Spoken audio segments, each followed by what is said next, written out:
สวัสดีพบกับมีโฮมฟาร์มเช้าที่30 เดือน 3 2025วันนี้มาเสริมจะมาแชร์ประสบการณ์ในการซ้ำขาเนาะให้มาได้จำนวนหลายประหยัดต้นพันธุ์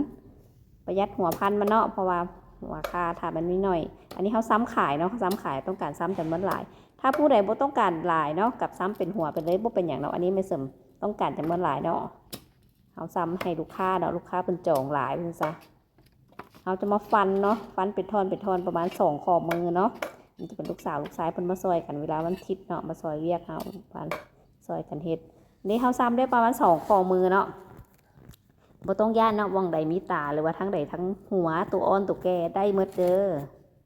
หลังจากได้เรียบร้อยแล้วเนาะฟันเรียบร้อยแล้วบ่ต้องเซน้ำยาบ่ต้องเฮ็ดหยังเนาะไปเรียนไม่น้ำขี้ดินเลยเนาะไปเรียนไว้บ่ต้องห่วงเนาะบ่ปีนหัวปีนถ่ายเนาะได้หมดเลยเดี๋ยวมันจะแทงเนาะขึ้นมาเองเนาะหลังจากนั้นเราเอาขี้ทรายหรือขี้ดินมาถมเนาะถมประมาณ3 ข้อมือเนาะเขาจะบ่ถมสูงหลายเนาะถ้าสูงหลายเดี๋ยวเวลาเขาไปเขี่ยมันจะยากเนาะอันนี้เขาถมเรียบร้อยเขากรองปลาไว้แล้วโคตรน้ำ3 มื้อหรือว่าทิศนึงแล้วโคตรเทื่อนึงเนาะเบิ่งตามความเป็นจริงนะบ่ให้มันซุ่มหลายอันนี้ผ่านไปประมาณ3 อาทิตย์เนาะ3 อาทิตย์3 อาทิตย์ปลายเนาะมันก็จะเริ่มแทงหน่อมาแบบนี้เนาะแล้วก็จะมาเคลียเบิ่งเนาะอันนี้มันนอค่าตาแดงเนาะแล้วมันจะเป็นสีแดงแบบนี้เลยเขาก็จะมาเคลียเบิ่งเนาะว่าตัวไหนไส้ได้เนาะตัวที่ไส้ได้มันก็จะเป็นนอแบบนี้เนาะแล้วก็จะมีหากออกมาน้ำวิธีนี้มันสะดวกสบายเนาะวิธีนี้เหมาะสำหรับยามแล้งหรือยามร้อนเดินยามฝนบ่เหมาะเนาะเพราะยามฝนหลายมันจะพาให้เน่านะพาให้คาเน่ามันจะแทงหน่อออกมาแบบนี้เนาะหลังจากนั้นเขาก็จะไปซ้ำใส่ถุงมันก็จะเกิดหลายเนาะน้ำบ่จำเป็นต้องฮดทุกมื้อเด้อ3 มื้อหรือว่า7 มื้อค่อยฮดเท่านึงเนาะเบิ่งตามความเป็นจริงเนาะเบิ่งความซุ่มของดินเนาะคันฮดดุหลายมันก็จะเน่า พอเขาฟันเลยเนาะแผงก็จะเกิดการติดเชื้อแล้วพาให้เน่า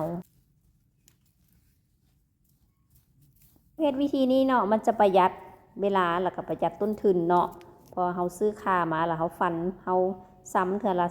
300-400 ถุงสิเขาก็ต้องเฮ็ดวิธีนี้เนาะถ้าเขาไปเอาเป็นหัวมาหั่นมันจะซ่าเนาะแล้วมันก็ต้นทุนมันก็สูงเนาะค่าอยู่ในตลาดมันก็แพงนะจ๊ะหลังจากนั้นเขาได้แล้วเนาะเขาก็จะมาเอาดินกรอกใส่ถุงเนาะดินเดี๋ยวนี้มันดินของไปเสริมผสมเรียบร้อยนะมันจะมีขี้งัว1 ส่วนขี้แกบ1 ส่วนขี้ทราย1 ส่วนแล้วขี้ดิน1 ส่วนบ่มกันไว้1 เดือนเนาะหลังจากนั้นเห็นบ่เขาพันเรียบร้อยเลยเนาะคาแผลตัวนี้มันจะแห้งมันก็จะแตกมาเองเนาะบ่ต้องห่วงเนาะว่ามันจะมีตาหรือบ่มีตาเนาะแผลพวกนี้ก็จะแห้งไปเองเนาะก็จะมีนอมีหากนี่ค่อยๆโป่งขึ้นมาเนาะบางอันก็จะมีตุ่มเป็นนอเนาะแบบนี้เวลาเขาฟันเอาใส่ถุงเนาะเอาใส่ทางกลางเลยเอาดินใส่เครื่องถุงแล้วก็ครอบคาปักใส่ทางกลางแล้วก็ดินตักใส่มันเต็มหลังจากนั้นเขาก็ฮดน้ำมันซุ่มเนาะปะไว้หม่องห่มกับฮดน้ำโบต้องฮดดุเนาะคานี่เนาะ3 มื้อหรือว่า5 มื้อจังฮดเท่านึงเนาะเอาจากกระกอกถุงใส่ดินนี่ไปเรื่อยๆเนาะจนแล้วเนาะหลังจากนั้นประมาณ1 เดือนก็จะเป็นพ่อเอาลงปลูกได้เด้อหรือว่าปะไว้ดุนมันก็ยังจะอยู่ในถุงอยู่เนาะ สำหรับคาถ้าลูกค้าท่านใดสนใจเนาะต้องการคาไปปลูกเนาะเขามีให้เด้อจำนวนหลายเด้อเขาซ้ำไว้จำนวนหลายอันนี้มันพร้อมปลูกแล้วเนาะตัวนี้เนาะเป็นคาเก่าที่เขาซ้ำไว้มันอยู่ในถุงน้อยแล้วหัวมันก็จะน้อยเนาะถ้ามันลงดินมันก็บึ้ดเดี่ยวเนาะมันก็จะใหญ่เราก็จะได้คาแบบนี้เลยเนาะมีถุงแบบนี้สบายเนาะไปปลูกบ่ยุ่งยากอย่างขอบใจหลายๆที่รับชมคลิปวิดีโอของมีโฮมฟาร์มแล้วพบกันใหม่คลิปวิดีโอต่อไป